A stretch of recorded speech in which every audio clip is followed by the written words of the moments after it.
When it comes to the sixth generation of gaming, I would say that that's probably, for me, my favorite. It's probably where I have some of my fondest memories, and that all has to do with the uniqueness of the game libraries at the time and sort of the things that developers were doing to really push the hardware that was available.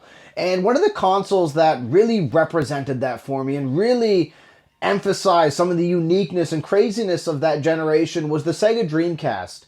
And recently, I'm seeing some pretty big rumors floating around that Sega is working very hard to really push some of their legacy content in the way of releasing it on other devices, especially the Nintendo Switch 2 with the Nintendo Switch Online platform. And in this video, I'm going to go over whether these rumors hold any validity and the chances of us actually seeing this anytime soon. So let's take a look.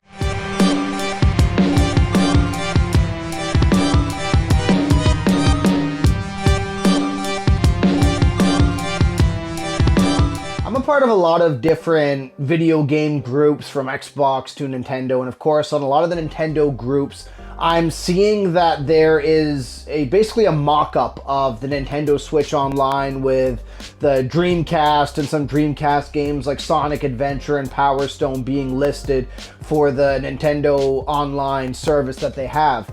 And one of the things to kind of highlight here is I've been delving into this rumor mill. I've been looking on other groups, I've been looking on other news sources, and so far, if you really break it down, this appears to be speculation. Now, there are some things, though, that suggest that this might be speculation grounded in some truth. There is some grumblings that Sega is trying to really push some of their legacy content onto more platforms. And Sega's done this before. They did this with the Dreamcast re-releases on the Xbox 360. And they've also individually released some of these games on the Xbox Live and I believe even the PlayStation Online platform to be purchased individually. So it's not like Sega is shy at doing this. However, the difference between this and the Nintendo Switch Online approach is the Nintendo Switch Online approach is operating kind of like a Netflix where you pay into a subscription fee to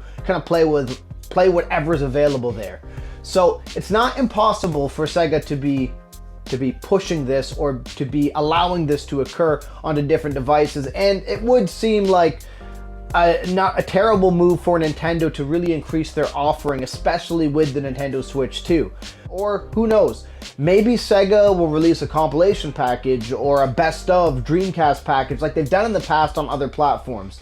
That might be kind of more in line with what could potentially happen when it comes to Dreamcast games. And one thing that I've been seeing pop up that I think is kind of a bizarre thing, but being brought up, is that if the Dreamcast doesn't make it to the Switch 2, the main reason is going to be due to emulation reasons, partially due in part, not because the Switch 2 can't handle emulating the Dreamcast games itself, but because of the VMU component, which I get what some people are saying, but it wasn't like the VMU component was necessary to play your Dreamcast games. I did have, when I owned a Dreamcast, I did have like an actual VMU, but I also had like a third-party knockoff, just a generic memory card. And I played many games over the years without actually using the VMU. So for that to be a barrier to this getting emulated probably doesn't mean much. And as far as the actual games themselves running on the Switch 2, I'm running a Raspberry Pi 4 in this machine over here, and it almost perfectly emulates Dreamcast games. And my Switch 2 is like 3,000 times more powerful than this Raspberry Pi 4. So the games themselves, I can't see there being any reason why the emulation, granted they use a properly optimized emulator for the Switch 2, I can't see why they wouldn't run well on the Switch 2. Really, I think the biggest thing in the air, in my opinion, is I don't think that Sega is against or wouldn't re-release some of these games because we've seen them re-released multiple times. But for them to be a part of the Nintendo Switch Online package versus being re-released as some sort of compilation or individual for purchase games, I'm not sure. My opinion is probably leaning towards it being more of re-releases hitting the Nintendo Switch 2 than it being any sort of Nintendo Switch Online edition.